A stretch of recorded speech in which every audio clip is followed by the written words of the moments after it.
Hey guys, today I'm going to tell you how to set live wallpapers on iPhone. If you are using any iPhone and I want to set live wallpapers on your iPhone, so let's see how can you do that.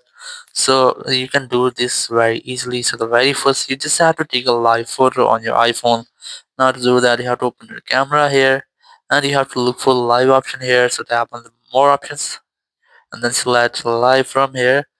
Once you have selected live option, you just have to take a live photo on your iPhone. So guys, I have taken a live photo in my gallery here.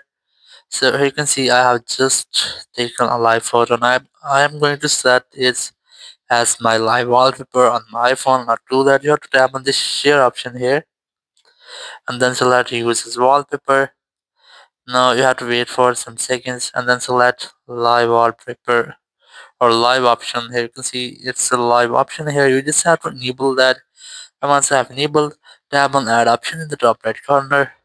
Now select set as wallpaper pair, and once you have selected, your live wallpaper has been successfully set up on your iPhone.